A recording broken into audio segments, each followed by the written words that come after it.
This is Peter, And this is Tom. and you're listening to History Teachers Talking Podcasts.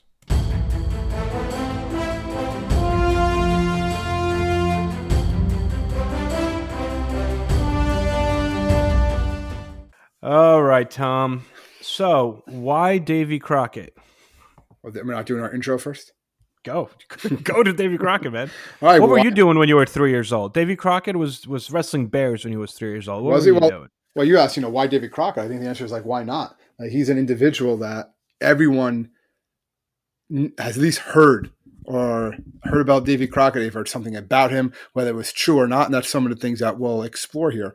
What was true about Davy Crockett, why he is this American folk hero, folk legend. And we'll talk about this. People get really upset when you talk about Davy Crockett, too. If you say something that kind of is against the narrative of Davy Crockett, you have to be careful because there are people that really take his legendary stories and his legendary feats as fact. And if you try to debunk some of that stuff, it's going to be challenged, Yeah. So, welcome to the podcast, everyone. This is Peter Zavlaki Tom Reska. and Thomas Reska, right? Yeah. And we're going to talk about Davy Crockett. Davy Crockett, king of the wild frontier. Yes. I didn't say indeed. You happy? I really held it back. I already said so I'm pretty sure. This is terrible. All right. It's been a long week. It's been a long week. Bouncing pickles. All right. Bouncing pickles.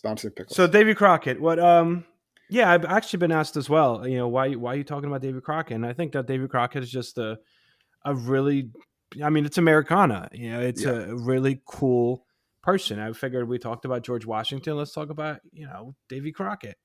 Plus, for all young people out there, Disney kind of made Davy Crockett very popular in the 1950s. And if you have Disney Plus these days... He's on there, yeah. And we'll get to that because I think that really sparked a lot of the folklore legend of Davy Crockett, like the resurgence of it in Americana, was definitely the Walt Disney show. And we'll talk about that. We'll get to there. Yep. So Davy Crockett, let's kind of get going similar to what we did with George Washington, which seems so long ago now. We're going to start talking about just background on Davy Crockett, and then we're going to get into some of the interesting facts of Davy Crockett and why he's so legendary, and maybe perhaps he's kind of become a little more forgotten in the world of Marvel superheroes these days. But this guy was the American superhero. He was Captain America of the 1820s and 30s. That's what this guy was. Exactly. Boom. All right. So Davy Crockett. Interesting thing. I think the first fact we need to start with: Davy Crockett was born essentially in a state that no longer exists. Yes. Go ahead. Right? Yes. So he was born in like Eastern Tennessee, border of Eastern Tennessee as well as North Carolina, in an area that after the American Revolutionary War, North Carolina owned a huge debt to Congress, and they didn't really know how to pay off this debt. So they took this area near the Appalachian Mountains, and they said, you know what, we'll give this chunk of land back to Congress and give it to the United States, and they could take care of it, and that is our payment for our debt. Now, this area was never really fully taken over by Congress, though. So it was called Franklin, I believe, right? It was called Franklin, yeah. So this for like 4 years, this area became its own state of Franklin, and they try to, they petitioned to become a state of the United States, and they did not have enough votes, so it never became a state. But that's where Davy Crockett was born. And eventually it became it got reclaimed by North Carolina, and then eventually becomes the newly formed state of Tennessee, right? Like 1796, I believe. Yep. So he is the son of Tennessee. However, he was born in Franklin, a state that no longer exists per se, right? Even though it never really existed, I guess. Well, they were their own independent territory. They did for a little bit, right? A few years, but that happened a lot. That's something that happened a lot during that time span. We just had these areas where the settlers were just coming in, and whether they were the Indians lived there or not, that's a whole other story that we'll get to. That's another podcast, right? But they just claim land for their own. And that's also, we're going to look at that too with everything that happened with the Texas Revolution. That kind of creates this legend of Davy Crockett also. That idea of, we're not going to become a state. Well, we don't want to be part of this country, so let's just make our own country. That actually was happening quite a bit during this time. It's not commonplace, but it did happen more often. Yep. So, growing up, Davy Crockett had a very interesting childhood, mainly because his father seemed to have terrible luck. And, he would lose a lot of money. He was always in debt to the extent that when Davy was 12 years old, his father actually indentured him as a servant to a guy to pay off his debt, which I think is crazy. So, as opposed to paying off the debt, he basically said, "Hey, you're 12, Davy. You're going to pay off my debt. You're going to become this guy's servant." And that was the beginning of Davy's servitude.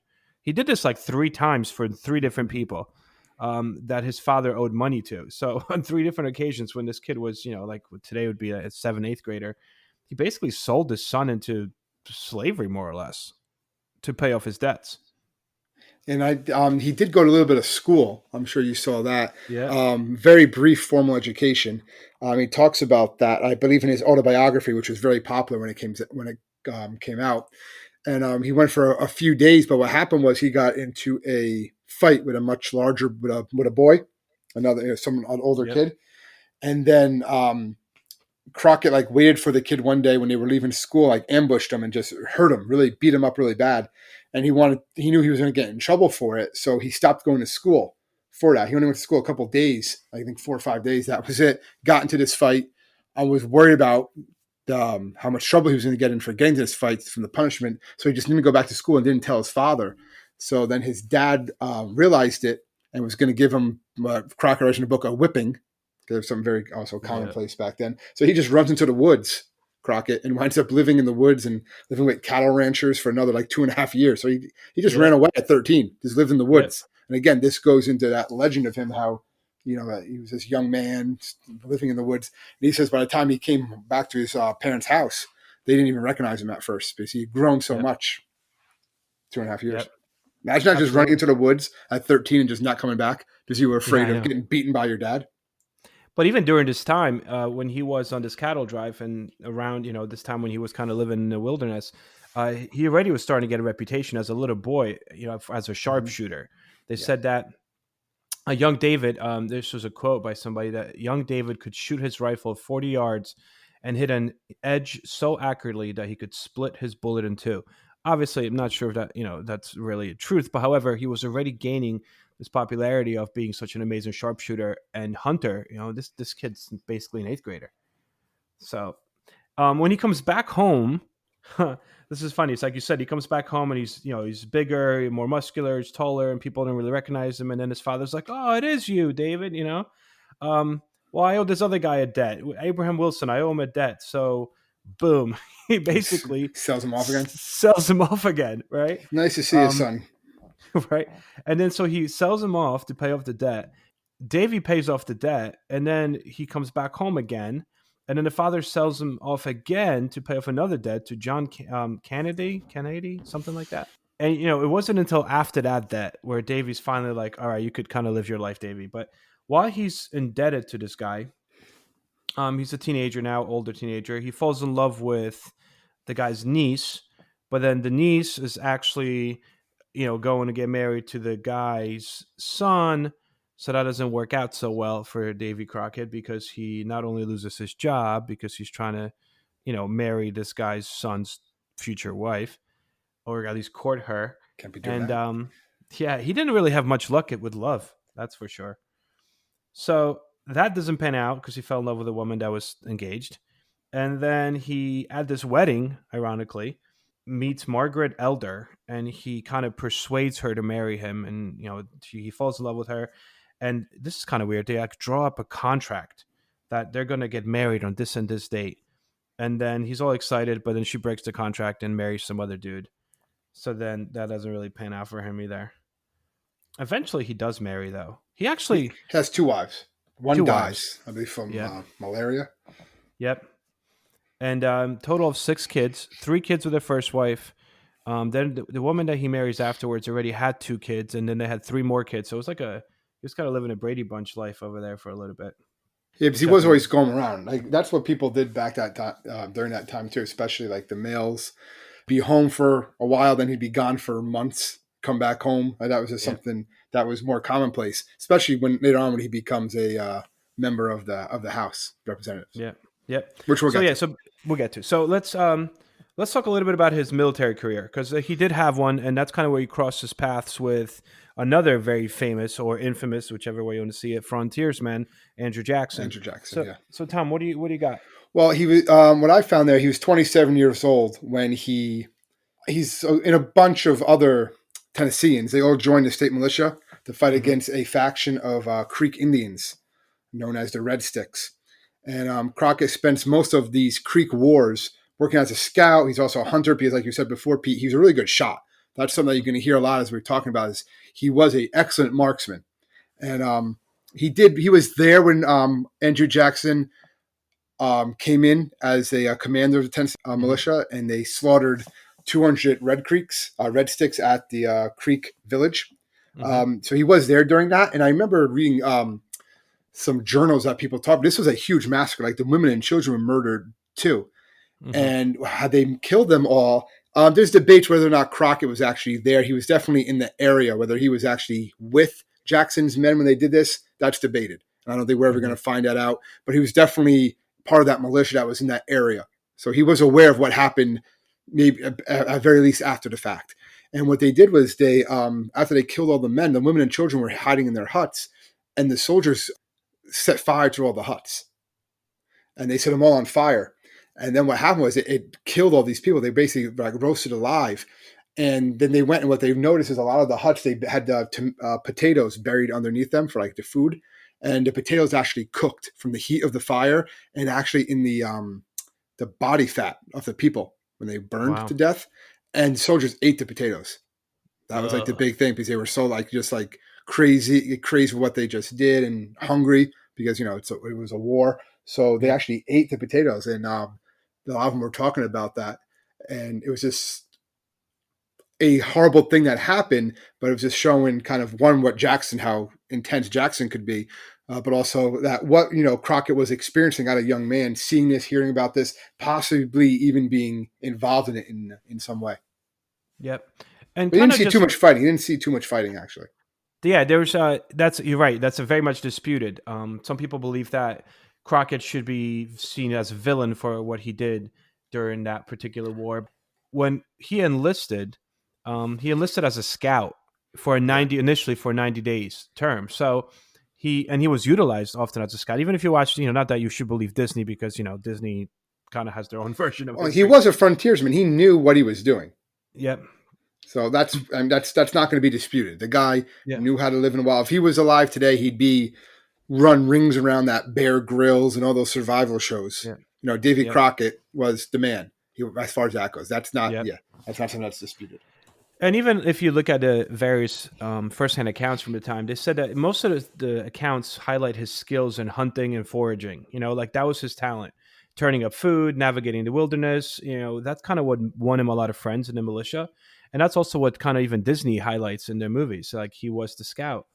But just out of for some context, I mean, the Creek War is kind of like a sub conflict of the War of 1812. Yes. And if you were from Tennessee, the Creek War was the War of 1812. I mean, that's essentially, with the exception of like the New Orleans, the battles that were fought against the Creek, that was majority of the fighting for the Tennessee troops, right? Most of the Tennessee deaths, casualties occurred during the Creek War. And it's very important because this is where Davy Crockett makes a name for himself locally in Tennessee, which is what kind of sets him on this path or on this ladder to more national stardom. He becomes known for this exploits in the Creek War. And so does concurrent with this, so does Andrew Jackson. Is actually the Creek War that establishes Andrew Jackson as a household name. Like his victories prompts officials in Washington to promote him to Major General in the U.S. Army, which in turn sends him to New New Orleans, Orleans, which makes him a national hero. which makes him a national hero Yeah. and propels him to the presidency. Meanwhile, while not to that level because he's not a general, but Davy Crockett becomes a known soldier and a known person in that area of Tennessee, which is where he begins his political Yeah. career His this afterwards. name becomes synonymous. Yeah, and it's like a Yep. local legend. So a lot of these other frontiersmen, all the other soldiers, they come back and they start talking about this Davy Crockett, and then Yep. that's when like it's a game of telephone. That's when that legend really starts to grow. So then when Yep. people see that name on ballots in the 1820s, they're like, yeah, I'm voting Yep. for Davy Crockett. Yep. Yep. So let's kind of talk a little bit about, I guess, his political career, right? I mean, because that's the thing. This guy's a frontiersman. He's a soldier, but then he starts to As a run for, politician, yeah. as a politician, and that's also where his legend starts to grow. And primarily, I would say, I don't know, maybe not primarily, but he has a lot to do with that. I mean, he's like a master of PR. Like he really sells himself to be what he is. And at first, when people used this whole idea of, well, you're just like a hick from the woods, at first he would get upset, but then he kind of embraced it. It's like, yeah, I am a frontiersman. And then he's sort of fueling that, and that kind of added to the Yeah, he legend. maintained that wild image of him, and he Yep. used that a lot. Yeah, Yep. So the first thing he really starts is just the local, essentially within like 2 years, right? By like late 18 teens, like 1817. Um, Justice of Peace for a local township near his state in Tennessee, then Commissioner of Lawrenceburg, where he resided with his wife, then the Lieutenant Colonel of the 57th Regiment of Tennessee Militia. Like in 2 years, he just starts, as a politician, growing, growing, growing, growing. But it seemed like it never was enough for him. And that's when he applies for, something a little bit more intense, the U.S. House of Representatives, right? First, he's in a Tennessee General Assembly. yeah. It's 1821. That's 1821. He also kind of establishes himself as like a Robin Hood as a politician. He definitely favored legislation to ease the tax burden on the poor. Pretty much spent his entire legislative career just fighting for the rights of impoverished settlers, as well as anyone that was kind of He on the was cusp he of losing was their land. he was supposed to be the man of the people. That's what we would Yep. call him today, the man of the people. Absolutely. And he gets elected in 1827 to Congress, and he's actually one of the politics. He at that time Jackson's president, and he's against Jackson. He does not support Jackson, particularly in like the Indian Removal Act and Hmm. a lot of the other policies. And then actually that winds up really hurting Jackson's political career going forward, doing a lot of You those mean things. Davies? Yeah, I'm sorry, Davy Yeah. Crockett's political career. Yeah, that hurts his political career because he's going against Jackson, and that's one reason why he lost the 1831 election. And when Yeah. he actually was reelected then in 1833, but then lost again in 1835, and that's when he gets mad. Yeah. Um, and there's a famous quote from Davy Crockett here in his memoirs that says, I told the people of my district I would serve them faithfully as I have done, but if not, they might go to hell and I would go to Texas. And that's what he does. That's what he does. Yeah. Um, even before that, like you said, he votes against Jackson's Indian Removal Act. He speaks against Jack. He speaks up Yeah. against Jackson. He's one of like the loud voices against some of the more intense policies that Jackson's doing. And this is extremely unpopular in his state. I mean, Andrew Jackson, who's a president from Tennessee, I mean, this is like, he's like the son of Tennessee. So when, Davy starts talking against him publicly, like you said, it leads to him losing the reelection bid, a few times back and forth. But during this whole time, kind of Davy gets himself kind of like a hobby while he is a politician. And also, this is where his legend starts to grow. Most of his time essentially was just big game hunting. You know, Mm-hmm. they said that he kind of found his fame. He was this politician in a House of Representatives, but in his free time, he kind of just hunted bears. Uh, it is said that between 1825 and 1826, he killed about 105 bears. He used them to sell pelts, meat, oil for profit. I mean, this guy was just a hunter. Yeah, and then it comes out that one time with those whole hunting those bears that it was often said that he once killed a bear in the dark, basically by stabbing With in a the heart with a knife, right? butcher Yeah, knife, and that's yeah, because what happened also in the 1830s. They individual wrote a play about David Crockett, and a lot of hmm like the legends, a lot of the folklore that comes to David Crockett comes out of that play. The whole idea of him wearing the raccoon skin hat that comes from that play. Now Crockett did wear the hat later on, so yeah, at certain points, but he only started wearing the hat because the characters in the play wore the hat. So again, he's playing up to that image. He's showing that image of Davy Crockett. He wanted to be the image that people saw in their mind's eye of Davy Crockett. He yeah, wanted to be that when they saw him, but he didn't actually usually walk around wearing that typically. yeah. Yeah, the play was called The Lion of the West, and it Yeah, was staged in New York City, and it didn't. It wasn't Davy Crockett was not the title of the name of the main character. However, no, the entire play everyone knew was based on Davy yeah. Crockett. The name of Here's the a guy, frontiersman was Nimrod Wildfire, Wildfire. Yeah, which actually sounds that's a pretty cool name. Actually, sounds that's like a kind of that's wrestler, like a yeah, that kind of WWE sounds guy. really cool. Nimrod Wildfire. If I have a third kid, I'm going to name him that. Yeah, Nimrod Wildfire. yeah, your wife's gonna love that, Yeah, Tom. she'll go for it. Probably not. Probably not. Probably not. No, but yeah. Nimrod So Wildfire. right, We're but gonna the we're whole gonna get that on our play. next T-shirt. I'm sorry, P. I'm stuck on that name. We're gonna put Uh, that on our next T-shirt. Nimrod Wildfire. indeed, indeed, It's not. It can't be copyrighted. bouncing pickles.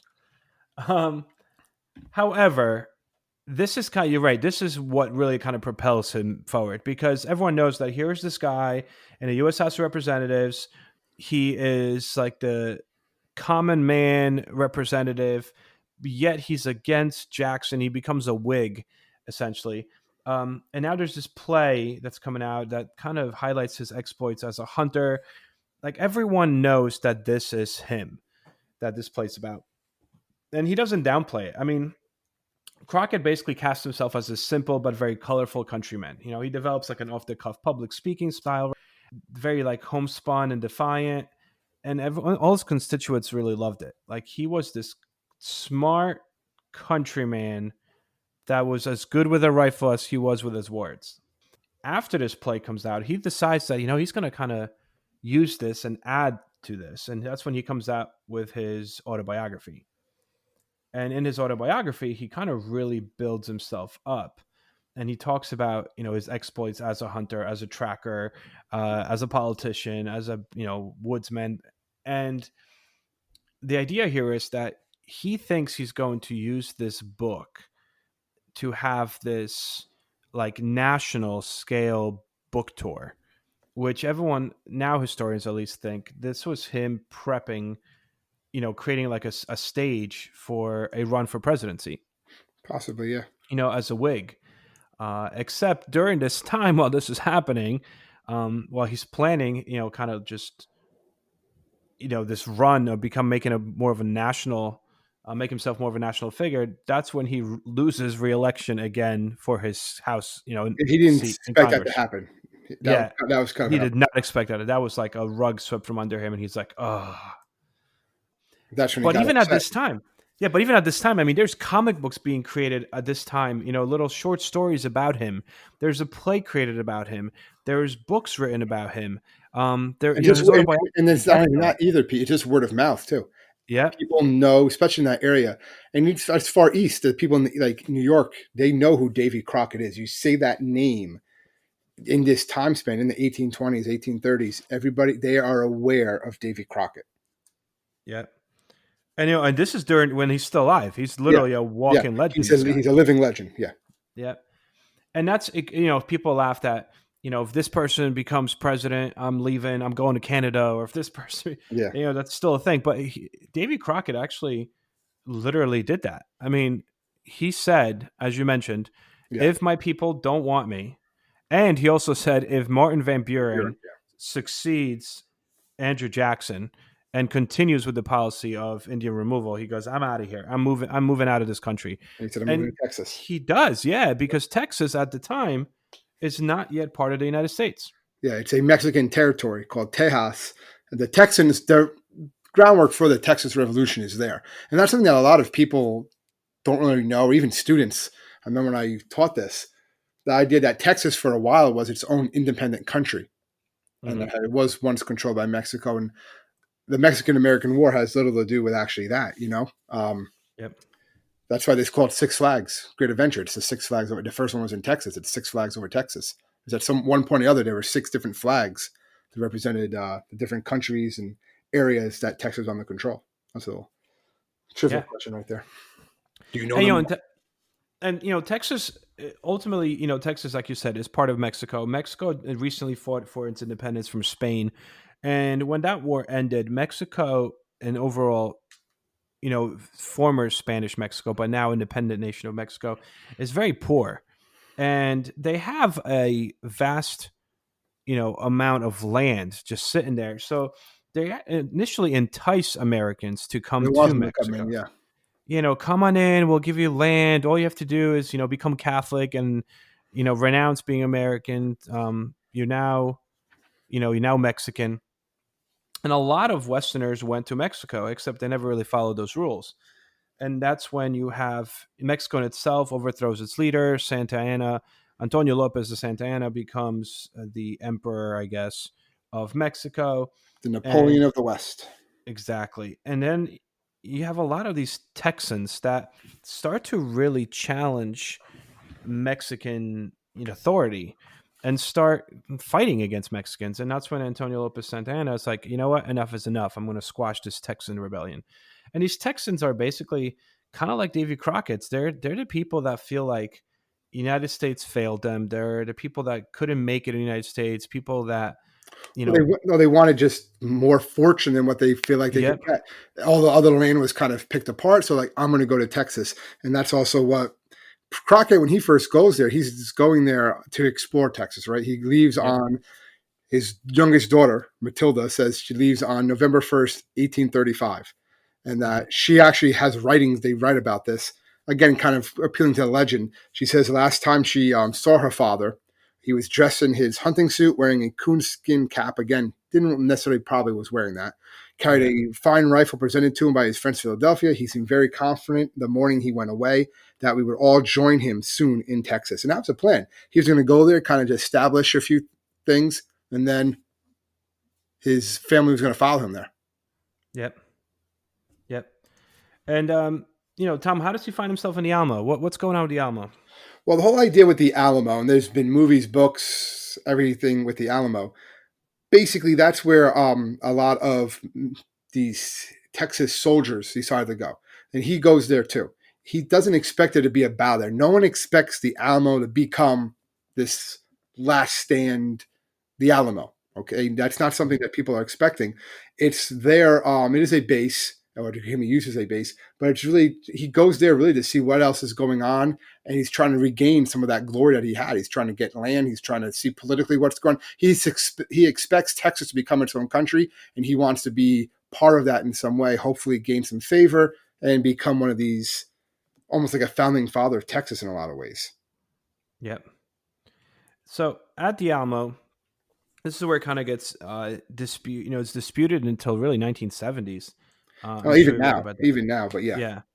So apparently, the initial story is that when Santa Anna's armies had surrounded the Alamo and ultimately got in there and burned it down, Santa Anna was so unhappy with the way the Texans treated Mexico that he basically said there'll be, you know, no survivors. He just everyone would be dead.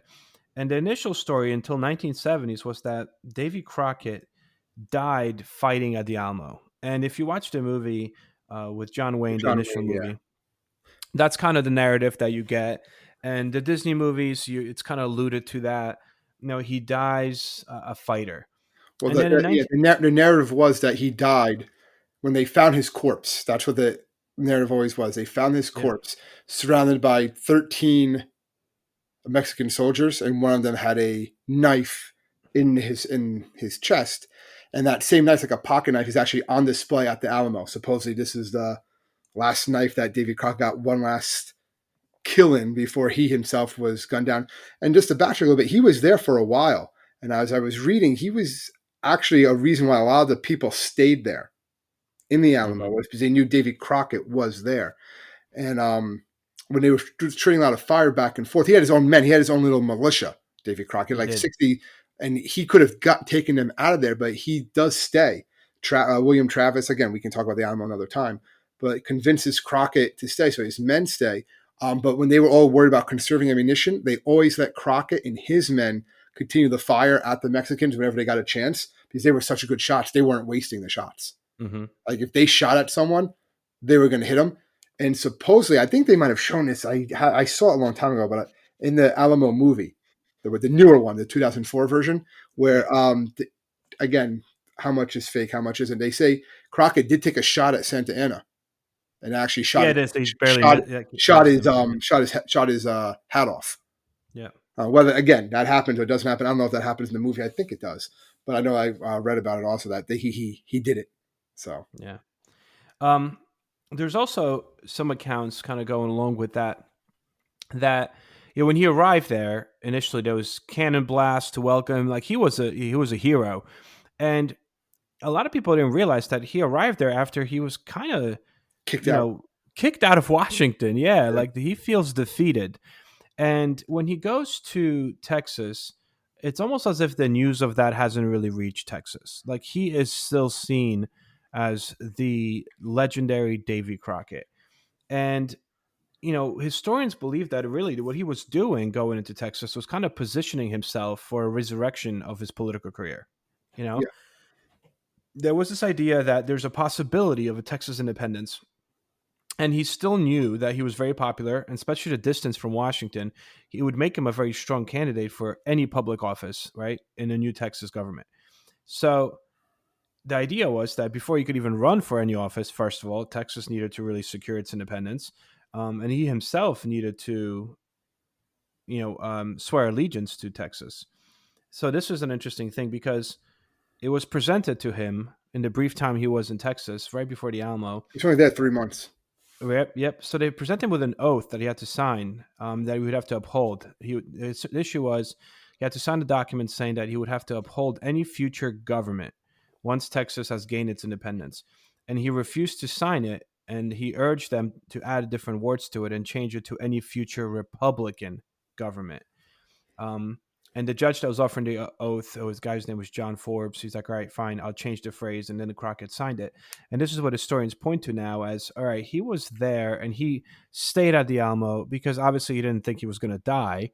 No Like one. this was, yeah, this was his way of securing his lore, I guess, his legend in Texas to set himself up to be one of the, like founding fathers of the The new nation. defenders of the Alamo, they figured maybe they'd be captured or Santa Anna would just move on. Yep. But Santa Anna just, for whatever reason, wanted the Alamo. It didn't really have a lot of military purpose after, because it was a 13-day siege.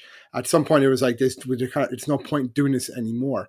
But Yeah. Santa Anna just became so incensed because he expected them just to surrender instantly, and they kept things going. What the big thing too that kind of angered Santa Anna was when the soldiers kept on getting closer and closer. The Mexican soldiers, they got within like 100 yards, and these like huts where they were going to just continue cannon fire. But then a lot of the animal defenders went out and burned the huts and shot the soldiers in those, brutally killed those soldiers in those huts, and that kind of incensed Santa Anna. He's like, "No, what? I'm not leaving, and we're going to kill all the survivors, all the men, women and children." They still had rules of war somewhat then, and women and children were allowed out, and slaves. Yep.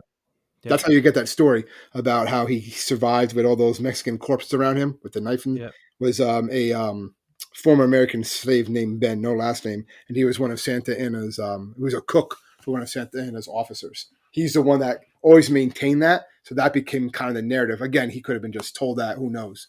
But And but you're right. And then what's interesting is that the movie that comes out with John Wayne showcases that viewpoint because well, that's that the movie, I was researching that movie, and it was called the most historically inaccurate movie inaccurate. ever. The historians that were hired, because John Wayne was all into this, the Yeah. historians that were hired to actually do that, when the movie came out, said, take our names off of like the list that said The that we were credits. Yeah, the the credits. credits, because we do not want to be associated with this movie because of how historically inaccurate it was. So I think Oh that was man. kind of Oh interesting. man. And they said it was really because of John Wayne's politics. Like that was like his pet project, that making that movie, The Alamo.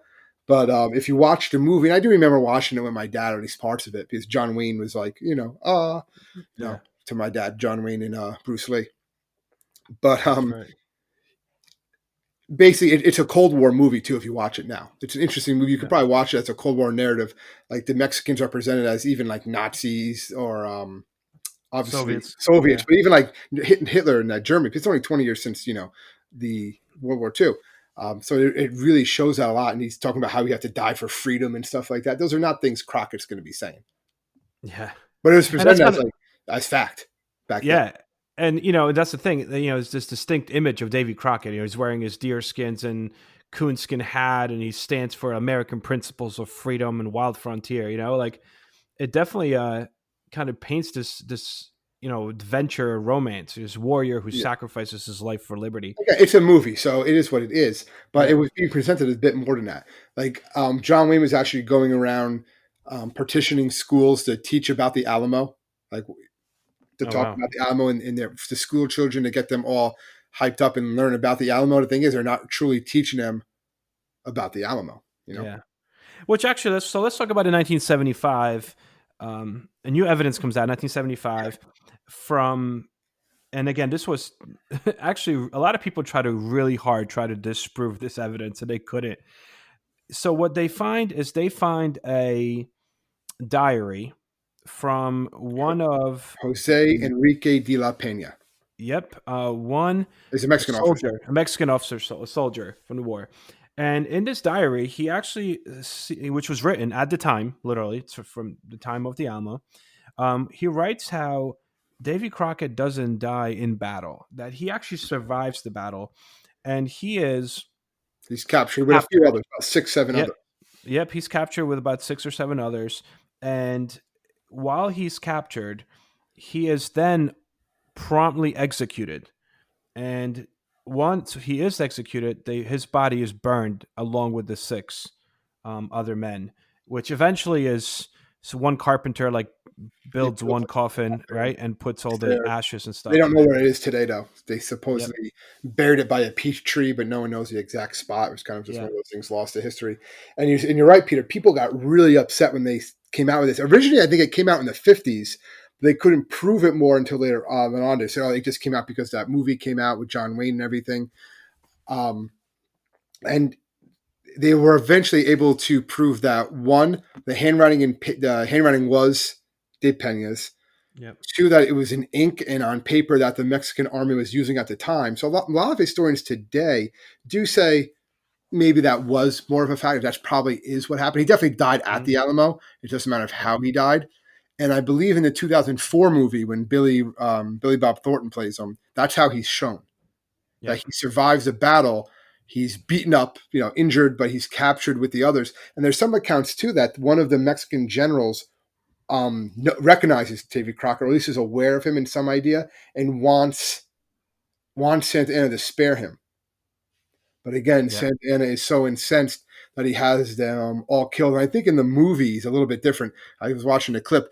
You see Davy Crockett, and again, this is not probably what happened, but you see how they just like to twist it. All right, we're acknowledging that maybe he didn't die in battle, but they're still going to give Davy Crockett that little hero's death, where he tells Santa Anna, all right, if you're willing to surrender, Yeah. we'll talk terms. So he still Yeah. gives him that one last Davy Crockett. Yeah, that I'm going out, but I'm not going out a coward, basically. Which being murdered after you're captured, I don't see how that's how you're a coward anyway. But people got really upset, and when the author who found De La Pena's journals and started coming out, he started getting death threats from people Oh wow. because how dare you tarnish the name of Davy Crockett? It wasn't even just from people from Tennessee or people from ever. It was also Davy Crockett's descendants came out because they're a whole big thing we can talk about a little bit later on. These descendants of Crockett that have these reunions and stuff like that all the time, and they were threatening him too with legal action and all these other things.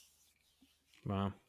You So don't mess with a folk hero, I guess. yeah, I know, right? And again, this is a guy that was kind of losing his political career. I mean, it was over. He went there to resurrect it, and interestingly enough, he dies with more or less his legacy secure and intact. And it kind of propels him to the legendary status. That makes him even more of a hero or more of a folk Martyr, hero even. legend Yeah. than martyr than he's ever going to be. And he does become a martyr a lot. Well, the entire Alamo becomes a martyr for the Texas Revolution Yeah.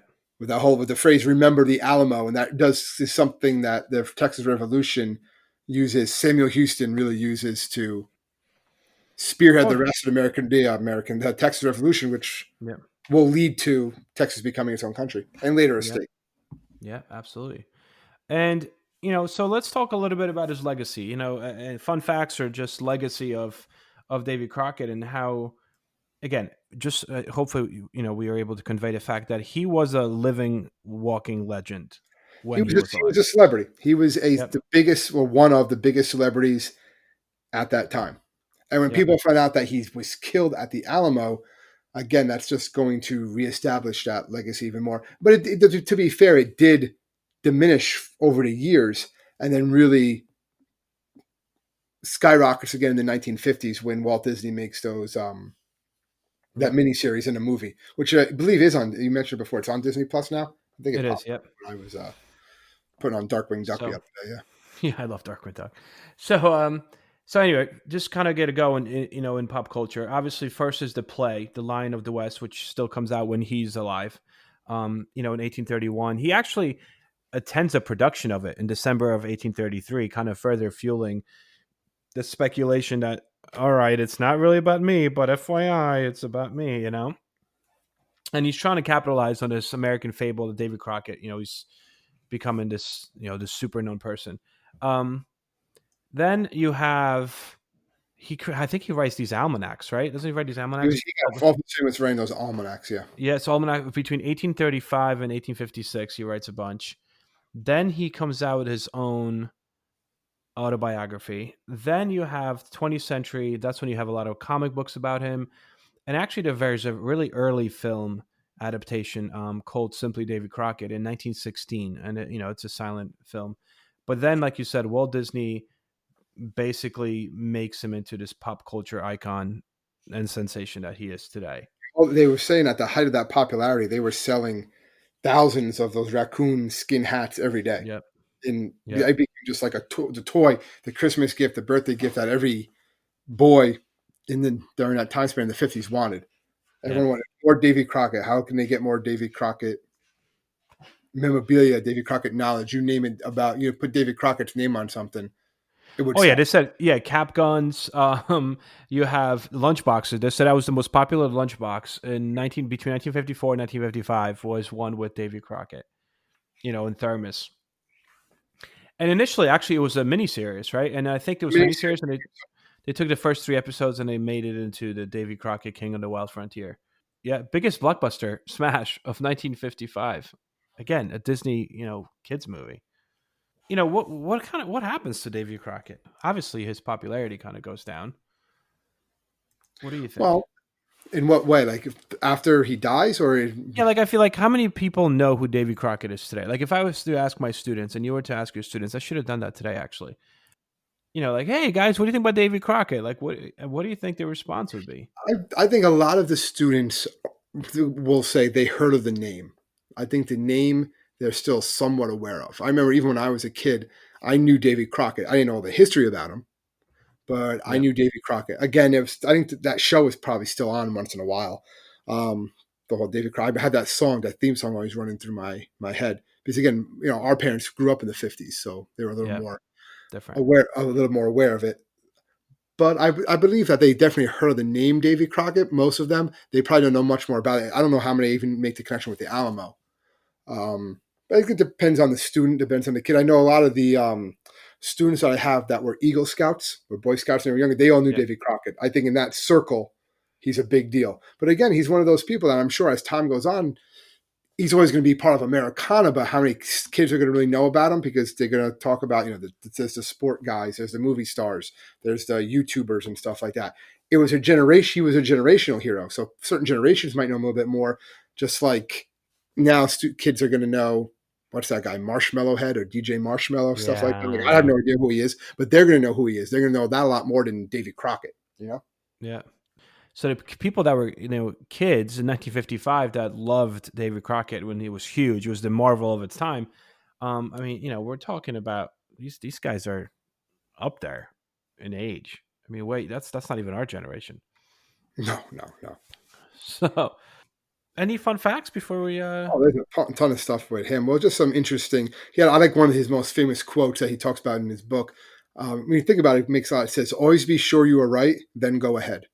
Yep, very famous quote by So that was a David Crockett. famous quote for him, and to show that he's still popular in Americana in 2009, the MythBusters. Remember that show, MythBusters? Yeah. They tested apparently one of the sayings. He had a whole bunch of that. He like skipped the Mississippi River in like two jumps, obviously stuff like that. Like, he could ride lightning bolts. Obviously, that stuff's She not was like true. the Chuck. She was like the Chuck She Norris was of a his Chuck time. Norris jokes of that time, yeah. But they tested whether apparently there was a saying that Crockett could split a bullet in half on an axe in a tree from 40 yards away. Wow. And the Mythbusters tested that to see if it actually could happen, and they declared confirmed, yes, it could. Hmm. So, and it So was maybe always there's some truth to that. yeah. So, the fact that it could happen, that people who are well trained like that do it, and the guys that were on the show were like, yeah, Davy Crockett definitely did this. If I can do it, Crockett definitely did it. So that was really like a big kind of show how he's still with pop culture, just like the escapades of Crockett. His accomplishments are still out there.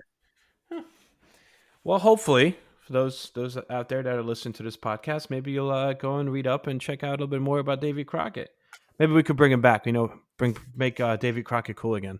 Well, speaking of bringing them back, we had the whole talking about the president. We had the whole podcast on the talking about presidential assassination attempts. Yeah, he was there. Crockett was at the one.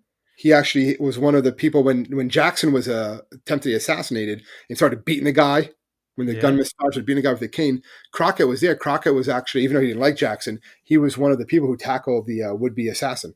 He was one of the Which bystanders right there. again further adds to his lore, I guess. Yeah. And that was in the papers too. Crockett wrestles down. So yeah, Jackson beat the guy up. And the guy had to get like medical attention, but Crockett was one of the guys who also held the guy on the ground and wrestled him to the ground afterwards. Yeah. So he's in a lot of these parts of history during that time. He's relevant. You know what? I mean, after all, they did name Nimrod Wildfire after him.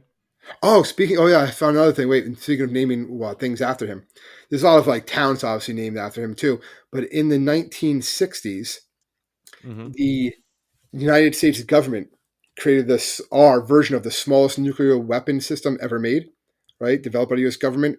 It was called the M28 Davy Crockett weapon system, and it was designed to be fired from a vehicle from a tripod, a nuclear weapon. And what they realized, though, very quickly is that you just couldn't fire it far enough to get the people away in time. Okay. That makes sense. They said the only thing stupider would have been a nuclear-powered hand grenade. What did they want to call it? No, it was called. It's actually a real thing. You can look it up. The M28 Davy Crockett weapon system. It was the smallest weapon system. It was basically designed to be like a tactical in battle nuclear weapon, almost like a mortar launcher that would fire small nuclear weapons. But the problem is they couldn't get the soldiers out of the fallout range and stuff like that. So they realized pretty early on. So it got kind of scrapped. But One fact that I kind of remember reading about was, especially when he became famous political figure, people used to just buy him firearms. Yeah. They were like, his political thank you gifts. So he would just always send him firearms. He named them all. Yeah, no, Betsy. He had a significant. Old Betsy, Fancy Betsy. Yeah, Betsy. He named everything basically Betsy. Something. Yeah, old Betsy was like 40 caliber flintlock. But why Betsy? I'm kind of curious. I got to look into that. It was just one of those. Fancy Betsy was one of them. Yeah, this guy was insane. Oh man. All right. Thank you everyone for listening, and we'll see you guys, I guess, next week. Yes. Enjoy. This is Nimrod Wildfire signing off. Later, guys.